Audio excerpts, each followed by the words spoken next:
আমার উম্মতরা তোমরা শুনে নাও, যখন তোমাদের মেয়েরা, যখন তোমাদের স্ত্রীরা নাপাক হবে, ওই নাপাকি হালাতে ইয়াকে পাঞ্জরে গায়ে গা মিলিয়ে তুমি নিজের বিবির কাছে ঘুমাইতে পাবে। কোন রকমের নাপাকি নাই। যদি তোমার বিবি তোমার গায়ে যদি টাচ করে এবং তোমার গাটা যদি তোমার বিবির গায়ে লাগে যায়, তাইলে কোন রকমের নাপাক হবে না, তোমার গুনাহ হবে না, পাপ হবে না। শুধু তা নয় রে সাহাবী, তোমার স্ত্রী যে থালাতে বসে খাবে ওই থালাতে তুমি বসে খাইতে পারো। তোমার স্ত্রী তোমার কাপড় সাফ করবে, তোমার স্ত্রী তোমার জন্য রান্না বান্না করবে, তোমার স্ত্রী তোমার জন্য পানি নিয়ে আসবে, যা ইচ্ছা তাই করতে পারবে, কোনো মানা নাই। সাহাবীরা শুনে নাও, তোমার স্ত্রী নাপাক হয়েছে, তোমার যদি গোসা অর্থাৎ চুমা খাওয়ার মন হয়, তোমার বিবিকে তুমি হাইজের হালাতে চুমা খেতে পারো, তোমার কোন রকমের গুনাহ হবে না। কিন্তু নবী বললেন, মহিলা ও আমার যুবক ভাইরা শুনেন, নবী বললেন, ও আমার সাহাবীরা, যখন তোমাদের বিবিরা নাপাক হালাতে থাকবে, ওই টাইমে ওই সময়তে ওরা মসজিদের ভিতরে যাবে না, ওরা মসজিদে ঢুকবে না, রোজার হালাতে যদি হয় রোজা রাখবে না, ওরা নামাজ পড়বে না। আল্লাহ রাব্বুল আলামিন নামাজ মাফ করে দিয়েছেন, কিন্তু রোজাটাকে আল্লাহ মাফ করেনি। জয় দিন নাপাক হয়ে থাকবে, 3 দিন 4 দিন 5 দিন, জয়টা রোজা ছুটে যাবে, ওই রোজা কোটা অন্য মাসে তাকে পূরণ করতে হবে। তারপরে নবী বললেন, ও আমার সাহাবীরা শুনে নাও, যখন তোমার স্ত্রীরা মাসিকের হালাতে থাকবে, ওই হালাতে ওই অবস্থায় খবরদার খবরদার তোমার স্ত্রীর সাথে তুমি মিলন করিও না, তোমার বিবির সাথে তুমি হামবিস্তারি করিও না। কারণ হাইজের হালাতে তোমার বিবির সাথে তুমি যদি মিলন করো, এটা পাপের কাম, এটা গুনার কাম। এই ছাড়া তোমার স্ত্রীর সাথে সব করতে পাবে, তোমার কোনো গুনাহ নাই। দেখেন, যে ইহুদিরা নিজের স্ত্রীকে বিছান থেকে আলাদা করত, কিন্তু ইসলাম এত মান সম্মান দিয়েছে যে ওই স্ত্রীকে তুমি বিছানে নিয়ে ঘুমাও আর হাতের খাও, তোমার কোনো অসুবিধা হয় না। নবীজি কত মান সম্মান বাড়ালেন জানেন? এটা সহিহ হাদিস। মা আয়েশা রাদিয়াল্লাহু তাআলা আনহা, আল্লাহর নবীর হলেন একজন স্ত্রী। ওরে সুবহানাল্লাহ, এত নেককার দিনদার স্ত্রী। মহিলাদের মধ্যে সব থেকে হাদিস মুফাসসির যিনি করেছেন তিনি হলেন মা আয়েশা রাদিয়াল্লাহু তাআলা আনহা। সে মা আয়েশা বলেন, আমি একদিন আল্লাহর নবীর পাঞ্জরে বসে আছি, নবী আমার পাঞ্জরে বসে আছেন, আমি একটা পিয়ালাতে কিংবা আমি একটা গিলাসে করে দুধ নিয়ে আসলাম, নবী আমার পাঞ্জরে কিন্তু বসে আছেন। নবীর সামনে আমি সেই দুধ মুখে লাগিয়ে দিলাম, গিলাসটা মুখে লাগিয়ে দিলাম, এবার আমি দুধ পান করতে লাগলাম কিংবা পানি পান করতে লাগলাম। পানি পান করতে করতে করতে করতে যখন আমি গিলাসটাকে রেখে দিলাম, দয়ার নবী যেই জায়গাতে আমি মুখ লাগাই ঠোঁট লাগাই আয়েশা পানি পান করলাম, আমার নবী গিলাসটা উঠিয়ে নিলেন, আর উঠে নেওয়ার পর যেই জায়গাতে আমি মুখ লাগাই ঠোঁট লাগাই আমি পানি পান কিংবা দুধ পান করলাম, দয়ার নবী ওই জায়গাতে মুখ লাগাই পানি পান করলেন। মান সম্মান বাড়লো না, বাড়লো না? শুধু তা নয়, মা আয়েশা আরো বলেন, আমি গোশত খাই কিংবা হাড্ডিতে আমি দাঁত লাগাইয়া কামড় লাগাইয়া খাই, আমি ওই পিসটাকে খেয়ে ওই গোশতের পিসটাকে খেয়ে যখন আমি থালাতে রেখে দিলাম, দয়ার নবী পিসটাকে উঠিয়ে নিলেন, আর পিসটাকে উঠিয়ে নেওয়ার পর আমি আয়েশা যে জায়গাতে মুখ লাগাইয়ে কামড় দিলাম, যে জায়গাতে আমি দাঁত লাগাইয়ে কামড় দিলাম, আল্লাহর নবী ওই জায়গাতে মুখ লাগাইয়ে কামড় দিয়ে খেলেন। নারে তাকবীর। এবার মা আয়েশা কি বলছেন শেষের বেলাতে, আমি যেরকম ভাবে নবীর সাথে খেলাম, আমার কাইন্ডিরা ঝুট্টা জিনিস নবী খেলেন, আমি হাইজের হালাতে মাসিকের হালাতে আমি ছিলাম। সুবহানাল্লাহ। তাহলে দেখেন, ইসলাম ধর্ম মান সম্মান দিয়েছেন, দেয়নি ভাই? আল্লাহুস সামাদ। কিন্তু তখনকার ইহুদিরা নিজের স্ত্রীদের নিজের মেয়েদের মান সম্মান দিত না। আজকে আমরা মুসলমান হয়ে মেয়েদের মান সম্মান দিই না। বলবেন কেমন করে? জি, একটা হাদিস শুনেন আরো। আল্লাহর নবী বলেছেন, আদ-দুনিয়া কুল্লুহা মাতা ওয়া খায়রু মাতা'id দুনিয়া আল মারআতুস সালিহা। এই দুনিয়াতে সবথেকে দামি জিনিস কি ভাই? সোনা। সোনা দামি জিনিস না সস্তা? একটু কথা বলেন। দামি জিনিস। চাঁদি, হীরা, মতি, মুক্তা এগুলা দামি জিনিস না সস্তা? ওরে সুবহানাল্লাহ। কিন্তু দয়ার নবীর হাদিস শুনেন, আল্লাহর নবী 1400-1450 বছর আগে এলান করে দিয়েছেন, ও দুনিয়ার মানুষ তোমরা শুনে নাও, সোনা একটা দামি জিনিস, চাঁদি একটা দামি জিনিস। ও আমার সাহাবীরা শুনে নাও, সোনা, হীরা, মতি, মুক্তা যত দুনিয়াতে দামি দামি জিনিস আছে, আল্লাহর নবী বলেছেন সমস্ত দামি জিনিসকে এক সাইডে একদিকে তুমি রেখে দাও, আর যত দুনিয়ার দামি জিনিস আছে এক সাইডে রেখে দাও। সমস্ত দামি জিনিস থেকে হলো সব থেকে বেশি দামি যেটার ব্যাপারে রাসূল বলেছেন আল মারআতুস সালিহা, একটা নেককার নারী, একটা নেককার দিনদার মেয়ে। কারণ সোনা তার আগে ফেল হয়ে যাবে, চাঁদি তার আগে ফেল হয়ে যাবে, হীরা মণি মুক্তা তার আগে ফেল হয়ে যাবে। একটা দিনদার নেককার নারীর আল্লাহ রাব্বুল আলামিনের কাছে যত দাম, একটা দিনদার মেয়ে ছেলের আল্লাহর কাছে যত মার্তাবা, দুনিয়ার সোনা চাঁদির অত মার্তাবা হইতে পারে না। কিন্তু সুবহানাল্লাহ, এই বর্তমান যুগে পৃথিবীতে সব থেকে যদি সস্তা আছে তো একটা বেটি ছেলে। বেটি ছেলে সস্তা নেই ভাই। এই যে পানির বোতল দেখেন স্টেজে আছে, হাফ লিটার খরিদ করতে যাবেন 10 টাকা লিবে, লিবে না লিবে না? জোরে বলেন লিবে না লিবে না? লিবে। একটা সালাই আপনি কিনতে যাবেন 2 টাকা 1 টাকা লিবে, লিবে না লিবে না? লিবে। ভাই মুসলমান, কিন্তু একটা নেককার বেটি ছেলে যাকে বাপ 18 বছর 20 বছর 15 বছর বাড়িতে কত যত্ন করে মানুষ করছে, তার খাওয়ার পরার এলাজ কত কষ্ট করে দিচ্ছে, কিন্তু সেই বেটি ছেলেকে যখন আপনি আনতে যাবেন, বিনা টাকাতে আনবেন? বিনা টাকাতে আমরা আনছি কি ভাই? জোরে বলেন আনছি? বিনা টাকা তাই না, আগে টাকা লিছি, টাকা লিছি, আর লেওয়ার পরও কি করছি আপনার এলাকাতে আছে কিনা আল্লাহ জানে। এই আছে না আল্লাহুস সামাদ, সাথে সাথে আরো কি ভুল করছি, আমি ফতোয়া দিতে আসি না ভাই, কিন্তু ইশারাতে একটা কথা বলছি। আচ্ছা বলেন তো, আপনাদের এলাকাতে ধরেন কোন বেটি ছেলের বিয়ে হইলো, 2 লাখ টাকা 2 লাখ টাকা লাগবে, ফয়সালা হয়ে গেল, 2 লাখ টাকা দিয়ে দিল, এবার 10,000 15,000 টাকা মোহর ধার্য হলো, মোহরটা লাগবে তাকে, তো পকেট থেকে তো আমরা সবাই দিনে কত ভাইকে দেখছি যে হাজি বিহাই 15,000 টাকা তো মোহর লাগবে, তুমি আমাকে 2 লাখ টাকা দিবি করবে, তো 15,000 টাকা কেটে তুমি আমাকে টাকাটা দিও, 15,000 টাকার মোহর হয়ে গেল। এরকম হইলো? এরকম হয় না নাকি? হয়েছে। আচ্ছা আজকে বলেন তো, আজকে জালসাটা কিসের? মসজিদের জালসা। জালসাটা কিসের ভাই? মসজিদের জালসা। আমি যদি বলি ভাই কেমন আছেন, 10,000 টাকা দেন, আপনার পকেটে টাকা নেই, এবার গেলেন গ্রামে, গ্রামে যে একটা গাড়ি কিংবা কাহারির বল গরুকে চুরি করে বিক্রি করে আসলে মসজিদে দান করতে হবে, চল, আর দিয়ে দিলেন, নেকি পাওয়া যাবে? নেকি পাওয়া যাবে? পাওয়া যাবে না। খুব তো ওইখানে যে গুন্ডাগার দেখা গেল রে ভাই, ওখানে চুরি হয়ে গেল, এক তো জেহেজ পণ নেওয়াটা হারাম, শরীয়তের নিগাতে হারাম, হারাম। আর ওই হারামের টাকা দিয়ে একটা জায়েজ জিনিসকে, যেটা শরীয়তে বিহাতে মেন জিনিস হলো মোহর, যাকে আদায় করতে আল্লাহ রাসূল বলেছেন, সেই মোহরটা আমরা দিয়ে স্ত্রীকে হালাল করব, সেটাও তো আমরা হারামে টাকা দিলাম। তো ভাই আমার, মেয়েদের মান সম্মান কোথায় আমরা রাখলাম? মানটা রাখলাম আমরা কি? মান রাখলাম না আমরা। ভাইরে আমার টাইম খুব শর্ট, আর একটা হাদিস আপনাদের সামনে রাখি।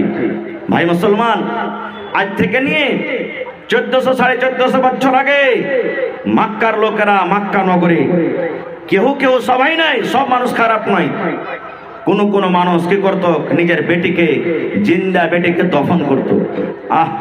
জিন্দা বেটিকে মাটিতে দফন করত, খুঁজে দিত, জীবিত বেটিকে দফন করত। কেমন করে? ইমাম বাগাবী রাহমাতুল্লাহ আলাইহি বলেন যে আল্লাহ তাবারাক ওয়া তাআলা কোরআনে বলছেন, ওয়া ইযা বুশিরা আহাদুহুম বিল উনসা যাল্লা ওয়াজহুহু মুসওয়াদ্দান ওয়া হুয়া কাযীম। ওরে সুবহানাল্লাহ, যখন মক্কা নগরে, ওই মক্কার জমিনে যখন তারা খবর পেত, ওরে আল্লাহ কি খবর, যে তার বাড়িতে মেয়ে জন্মগ্রহণ হয়েছে, বেটি জন্মগ্রহণ হয়েছে, ওই বাবা শরমের কারণে, লজ্জার কারণে গ্রামের ভিতরে হাঁটতে পারত না, দোষ বন্ধুর সামনে বসতে পারত না, গ্রামে হাঁটতে পারত না। আল্লাহকে আমাকে শ্বশুর বলবে, বলবে, কাকে আমি জামাই বলবো। আল্লাহ এরকম ভাবে লোকেরা আর দিত। গ্রাম দিয়ে যদি লোকটা হেঁটে যেত, মানুষেরা দেখিয়ে দেখিয়ে বলতো, দেখ রে দেখ, এটা হলো বেটির বাপ, এটা হলো মেয়ের বাপ, এটা কন্যার বাপ হেঁটে যায়। এরকম ভাবে লোকেরা তানা দিয়ে কথা বলতো। এবারে বেটিটা ছেলে কাঁদছে, আর ছেলে হারিয়ে গেছে, এদের লিয়ে আছে, তো দেখো पर्दा देखो, एक ছেলেটাকে लिया जाओ। एक बच्चा गायब हो गया है, किसी के गोद में रो रहा है, बच्चा है कि बच्ची है? बच्ची है, चोरी है, आप ले जाइए। এবারে বাপ কি করতেন? আল্লাহু সামাদ। যখন মেয়েটার বয়স 4 বছর 5 বছর 7 বছর যখন হয়তো, স্ত্রীকে কিন্তু জানাইতো না। একটা কোদাল নিয়ে মাঠে জঙ্গলে চলে যেত, আর মাঠে যাওয়ার পর একটা গর্ত করতো, কবর খুঁড়তো, খাল করতো, খাল করে বাড়ি চলে এলো। বিবি কিন্তু জানে না। এবার বিবি কাইসা বলতো কি, এরে হালিমার মা, ও জামিলার মা, জায়েদার মা, সাফিয়ার মা, শুনে নাও, আমার মেয়ে 5 বছর 7 বছর বয়সে ছেড়ে বিবি জীবনে কোনোদিন কাঠিয়ারের বাজার দেখতে পাইনি, শ্যামাপুরের বাজার কেমন হয় দেখতে পাইনি। আমার মেয়েটা জীবনে কোনোদিন মেলা কেমন হয়, চক কেমন হয় দেখতে পাইনি। আমার মেয়েকে সুন্দর করে তুমি সাজাইয়া দাও, তাকে তেল কজল দিয়ে গোসল পানি করে নতুন জামা পরাইয়া দাও। আমার জামিলাকে, আমার হাফসাকে আমি মেলা ঘুরতে নিয়ে যাব। মার কলেজা কিন্তু বড় হয়ে যেত। আরে আমার স্বামীর মনে হয় আমার বেটির উপরে দয়াময় হয়ে গেছে, আর তাকে কিচ্ছু বলবে না। কিন্তু ওরে সুবহানাল্লাহ, মা তো জানে না কোন মেলা তাকে নিয়ে যাবে, মা তো বুঝে না, মা জানে না কোন মেলাতে কোন বাজারে নিয়ে যাবে। স্বামীর কথা শুনে সুন্দর করে মেয়েকে সাজিয়ে খুঁজে গোসল দিয়ে তেল কাজল দিয়ে নতুন কাপড় দিয়ে আব্বার হাতে তুলে দিতেন। আব্বা মেয়ের হাত কান ধরে টানতে টানতে টানতে ওরে আল্লাহ কোথায় নিয়ে যেত? ওই মেলাতে নয়, ওই বাজারে নয়, ওই জঙ্গলের ভেতরে যেই জায়গাতে গর্ত করে এসেছে, ওই গর্তের পাঞ্জরে নিয়ে যেত। গর্তের পাঞ্জরে নিয়ে যাওয়ার পর মেয়েকে বলতো, বেটি রে, এই গর্তটা দেখতো রে মা, এই খালটা দেখতো রে মা, কত বড় খাল। ওরে সুবহানাল্লাহ। ইমাম বাগাবী রাহমাতুল্লাহ আলাইহি বলেন, ওরে আল্লাহ, ওই অবুঝ মাসুম মেয়ে জানে না আমার আব্বা জান কেন আমাকে গর্ত দেখতে বলছে। এরকম করে মাথা বাড়ায়, মুখ বাড়ায় যখন গর্ত দেখতে যায়, পিছন থেকে আব্বা জান তাকে ধাক্কা দিয়ে গর্ততে ফেলে দেয়। যখন গর্ততে পড়ে যায়, আব্বা বলতেন, বেটি রে, জীবনের মতো তুমি আমাকে আব্বা বলে নাও, আজকের পর থেকে আর আব্বা বলে ডাকবে না, কারণ তোমার শেষ টাইম, শেষ সময়। মাকে যদি বলার থাকে মা মা মা মা বলে তুমি ডেকে নাও। দুনিয়ার যা দেখার আছে দেখে নাও, আজকের পর থেকে আর তুমি আমাকে দেখতে পাবে না, তোমাকে আমি দেখতে পাবো না। তুমি শেষ টাইম, শেষ সময়, এখন তোমার বাবারে যা দুনিয়াতে দেখার আছে তুমি দেখে নাও। ওরে সুবহানাল্লাহ। এবার মেয়ে গর্ততে পড়ে পড়ে কান্ত কর বলতো, আব্বা জান, কি আমি অপরাধ করেছি আব্বা গো? কেন আপনি আপনাকে গর্ততে ফেলে দিলেন? কেন আপনি আমাকে এরকম কথা বলছেন? জীবনের মতন শেষ দেখা। আব্বা বলতো, মারে, যেদিন থেকে তুই জন্ম হয়েছিস রে মা, সেদিন থেকে আমি গ্রামে আর হাঁটতে পারি না। লজ্জার কারণে গ্রামের সামনে আমি হাঁটতে পারি না, লজ্জার কারণে আমি গ্রামে মুখ দেখাতে পারি না। এই জন্য রে মা, তোকে আজকে দফন করে আমি বাড়িতে চলে যাব। কিন্তু ওরে সুবহানাল্লাহ, মেয়ে বলতো, কারণ আব্বা গো, তুমি আমাকে মারিও না, তুমি আমাকে দফন করিও না, আজকের পর থেকে তোমাকে আর আব্বা আব্বা বলে ডাকবো না, মাকে মা মা মা বলে আমি আর ডাকবো না। আমার 2 চোখ যেদিকে যাবে আমি চলে যাব, কিন্তু তুমি দয়া করে গর্ত থেকে আমাকে উঠাইয়া নাও। তার কথা শোনা হয়তো না। ওই মক্কা নগরে ওই বাপ একটা মেয়ের কথা শুনতো না। ওই মেয়েকে উপর থেকে মাটি চাপিয়ে জিন্দা জীবিত তাকে দফন করে বাড়িতে আসতো।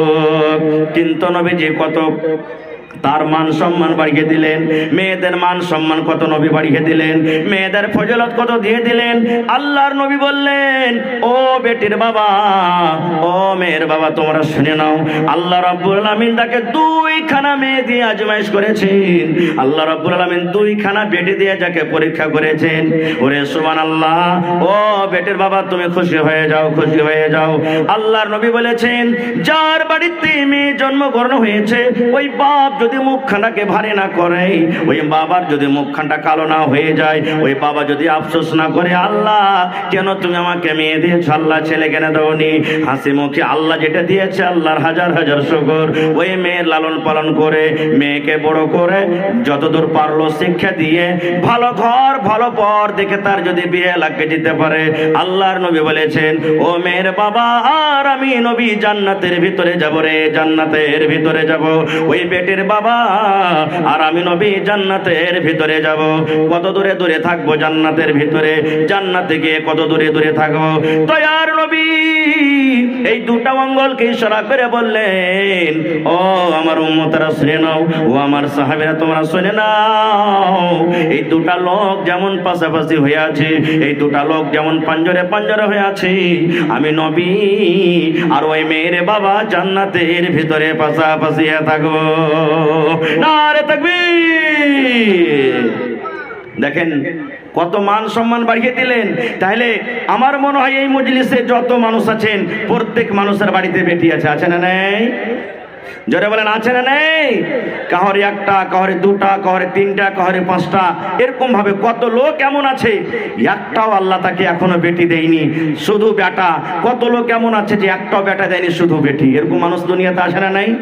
যার তিনটা চারটা বেটি হয়ে গেল ভাই, ও শাশিতে ঘুঁচা মারবে, রে মরার বেটা মরা, রে গোলামের বেটা গোলাম, তুই কোন মায়ের লোককে নিয়ে শেষ করিয়া এই হুদমির বেটিকে তালাক করতে ছেড়ে দে। যা গালা বলবে, নন বলবে, তোর নিয়ত দেখে, এরে মাকে তোর নিয়ত দেখে আল্লাহ তাআলা তোকে শুধু বেটি দিয়েছে, বেটা দেয় না। তুই জীবনে কোনোদিন বেটার মুখ দেখতে পাবি না।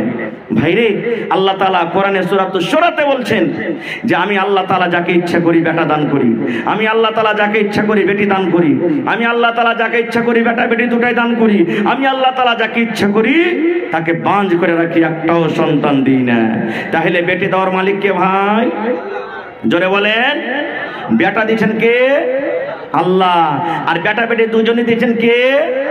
আর আল্লাহ কাউকে কিচ্ছু দেয় না কে? হ্যাঁ, তাহলে যাকে বান যারা আছে, একটা ছেলে পিলা হয় না, রাগ করে এই কথাটা কইয়ে দেন না, শালা তোর দিলে রহম নেবে ওই লিগে আল্লাহ তোকে একটা ছেলে দেয়নি। এগুলো ভুল, ভুল।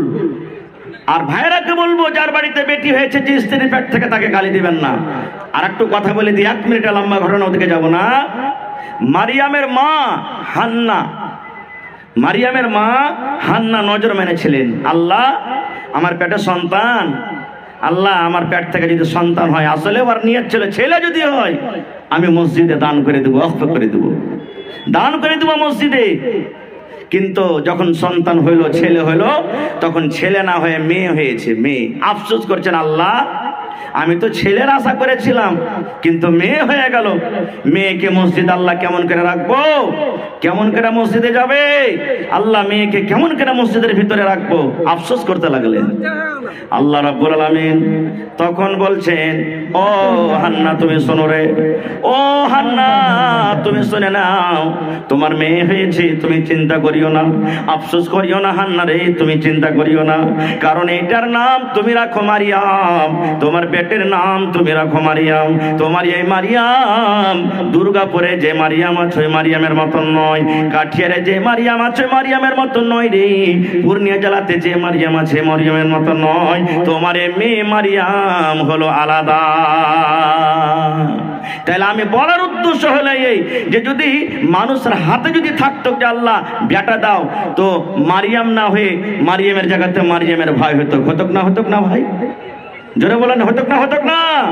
এবার আর একটা বুখারী শরীফের হাদিস বলে দিয়ে আমি দিয়ে তখন আমি লাইনটাকে কেটে দেবো, যে আল্লাহর নবী নিজের বেটিকে কত ভালোবাসতেন। নবীজির ছেলেরা ছোটতেই মারা গেছেন, বড় হয়নি, ছোটতেই মারা গেছেন। এবার নবীজির মেয়ে হলো 4টা, কয়টা? জোরে বলেন, চারজন মেয়ে। আর মক্কার লোকেরা নবীকে আফতার বলতেন। ইন্না আতাইনা কাল কাউসার ফাসাল্লি লিরাব্বিকা ওয়ানহার ইন্না শানিয়াকা, কি আছে? হ্যাঁ, মক্কার লোকেরা নবীকে আফতার, আফতার মানে কি? হ্যাঁ, দেখ দেখ ইয়ার বেটা গেল তো দুনিয়াতে চলে গেল বে, ইয়ার জ্বর কেটে গেল, আর ই আগালে কিছু করতে পারবে না, মানে কি আর বুনিয়াদ সাপ এখান থেকে জ্বর সাপ, ইয়ার নাম লেনাওয়ালা দুনিয়াতে কেউ হবে না, কেউ নাম লেনাওয়ালা হবে না, কারণ এর বেটারা সব সাফ হয়ে গেল। কিন্তু আল্লাহ তাআলা বললেন ইন্না শানিয়াকা হুয়াল আফতার, নবীজিকে সন্তুষ্ট দিলেন আল্লাহ তাবারক তাআলা। আমি ওদিকে যাব না। নবীজির বেঁচে থাকাকালে 3 জন বেটি মারা গেছেন। শেষ বেটি নবীজির মৃত্যুর পর মারা গেলেন। ছোট বেটির নাম হলো ফাতেমা রাদিয়াল্লাহু তাআলা আনহা। নবীজির শেষ টাইম, শেষ সময় সাহাবায়ে কেরাম বসে আছেন আঞ্জরে পাঞ্জরে, নবীজির বিবিরা বসে আছেন। এরকম টাইমে নবীজি বলছেন আমার মা কই, মানে মা মানে কি? আমার বেটি কই? কই আমার ফাতেমা, আমার কলেজার টুকরা কই, আমি তার সাথে কথা বলবো। ফাতেমাকে খবর হলো, ও ফাতেমা, তোমার আব্বাজান জানি না কি কারণে তোমাকে ডাক দিয়েছি, তোমার আব্বাজান অসুখ হয়ে আছে, বেমারি হালাতে আছে। আব্বার কথা শুনি ফাতেমা রাদিয়াল্লাহু তাআলা আনহা তাড়াহুড়া করে আব্বার কাছে এলেন। এবার ফাতেমা দেখছেন সুবহানাল্লাহ, সাহাবায়ে কেরামের দল বসে আছেন। ফাতেমা দেখছেন আমার মায়েরা সব গোল হয়ে হয়ে বসে আছেন। এরকম টাইমে নবীজি বেটিকে ইশারা করে বলছেন, বেটি রে একটা কথা বলবো রে মা, তোকে রে মা, ও আমার বেটি ফাতেমা, একটা ছোট্ট করে তোমাকে কথা বলবো, যেন আমার কথাটা আমার সাহাবীরা যেন শুনতে না পায়, আমার কথা যেন আমার বিবিরা না শুনতে পায়। ও মা, তোমাকে আমি ছোট্ট করে একটা কথা বলবো, তোমার কানটা আমার মুখের কাছে লাগাইয়া দাও। ফাতেমা এসো মা, তোমার কানটা আমার মুখের কাছে লাগাও। এবারে মা ফাতেমা রাদিয়াল্লাহু তাআলা আনহা এবার নিজের কানটাকে আব্বার মুখে লাগিয়ে দিলেন।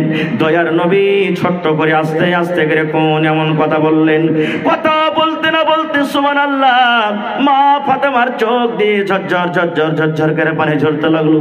মা ফাতেমা কাঁদতে লাগলেন, আহারে আমার দয়ার নবী বেটির চোখের পানি সহ্য না করতে পেরে, নিজের বেটিকে কান্না দেখতে না পেরে এবার নবীজি আবার বলছেন, মা তুমি কেঁদো না বেটি রে, তুমি কেঁদো না, তোমার কানটা আর একবার আমার মুখের কাছে লাগাইয়া দাও। এইবারে দ্বিতীয়বার মা ফাতেমা রাদিয়াল্লাহু তাআলা আনহা নিজের কানটাকে আব্বার মুখের কাছে লাগিয়ে দিলেন। এইবারে নবীজি আস্তে আস্তে করে কোন এমন কথা বললেন, যেই বেটি কাঁদছিল, যে বেটির চোখ দিয়ে ঝরঝর ঝরঝর ঝরঝর করে পানি ঝরঝর, ওই কান্না বেটি এবারে আব্বার কথা শুনে তার মুখে কিন্তু হাসি ফুটে গেল, হাসতে লাগলেন। শেষ কথা, নবীজি দুনিয়া থেকে চলে গেলেন। কিছুদিন পর আবার নবীজি বেড়াতে এসেছেন আব্বার বাড়ি, মানে মা আয়েশা রাদিয়াল্লাহু তাআলা আনহা বেঁচে আছেন। এবার মা আয়েশা হলেন কে? ফাতেমার সতার মা। এবার তখন বলছেন, বেটি একটা কথা তোমাকে জিজ্ঞাসা করবো মা, বলবে কি? মা আয়েশা বলছেন, ফাতেমা রাদিয়াল্লাহু তাআলা আনহা বলছেন, কি আম্মু? বলছে, বেটি রে কি এমন কথা যে কথাটা নবীজি আমাদেরকে জানাননি, আমরা তার স্ত্রী আমাদেরকে না বলে, সাহাবায়ে কেরামকে না বলে, তোমাকে কানে আস্তে করে লক করে তোমার কানে কানে নবী বলেছিলেন। প্রথম কথাতে তুমি কাঁদেছিলে, আর দ্বিতীয় কথা তুমি হাসেছিলে, মা একটু জানাবে নাকি? এইবারে মা ফাতেমা বললেন, হ্যাঁ মা জানিয়ে দেব, আমার আব্বা জান কিন্তু এখন দুনিয়াতে নাই, আমি বলে দেব। বলছে, মা গো আমার আব্বা জান যখন আমার কানে কানে প্রথম কথা বলেছিলেন, আমি কেঁদেছিলাম। আমার আব্বা জান এই কথা আমাকে বলেছিলেন, ও মা ফাতেমা তুমি জীবনের মতো আমাকে আব্বা বলে ডেকে নাও, জীবনের মতো তুমি আব্বা আব্বা বলে ডেকে নাও, কারণ আজকের পর তুমি এই লোকটাকে আর আব্বা বলে ডাকতে পাবে না, এই লোকটাকে তুমি দেখতে পাবে না। ও মা ফাতেমা, আল্লাহ রাব্বুল আলামিনের আদেশ হয়েছে, অর্ডার হয়েছে, আমি এখন দুনিয়া থেকে চলে যাব রে মা, আমি এখন দুনিয়া থেকে চলে যাব, শেষ টাইম। এবার ফাতেমা বলছেন, মা গো আব্বার মৃত্যুর কথা শুনে, আব্বার মরার খবর শুনে আমার মন খানা কিন্তু ফেটে গেছিল। আল্লাহ কাকে আমি আব্বা আব্বা বলে ডাকবো? আজকের পর থেকে কে আমাকে মা মা মা বলে ডাকবে? এই কথাটা আমার মনে এলো, এই জন্য আমি নিজের চোখের পানিটাকে থামতে পারলাম না। এইবারে দ্বিতীয়বার যখন আমার আব্বা আমাকে বললেন, আমি হাসলাম। এই কথাটা আমাকে বলেছিলেন, ও মা ফাতেমা, তুমি কেঁদো না বেটি রে, তুমি কেঁদো না, কেঁদো না। কারণ আমার মৃত্যুর পর, আমার দুনিয়া থেকে যাওয়ার পর, আমার বংশের মধ্যে, আমার খানদানের মধ্যে সর্বপ্রথম যার সাথে আমার দেখা হবে, কিংবা আমার খানদানের মধ্যে যার সর্বপ্রথম মত হবে, সেটা হবে মা ফাতেমা তুমি। ঠিক নবীজির 6 মাসের মৃত্যুর পর মা ফাতেমা রাদিয়াল্লাহু তাআলা আনহা দুনিয়া থেকে চলে গেছেন। আমি ওদিকে যাব না, বলার উদ্দেশ্য হাদিসটা এই, নবীজি নিজের বেটিকে কত ভালোবাসতেন, কত আদর করতেন, যে নিজের মওতের কথাটা বিবি রেখে বললেন না, সাহাবায়ে কেরামকে বললেন না, বললেন কাকে ভাই? কাকে বললেন? আর আমরা কতটুকু ভালোবাসি? এবে ডাবলু, এ হাবলু, এ ভল্টু, এ পলু, এ ঝড়ু, শোন এখানে।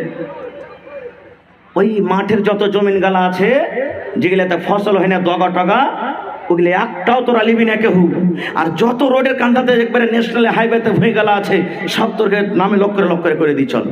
এগুলো আমরা বেটিকে ভালোবাসছি, এগুলাই দিছি আমরা বেটিকে।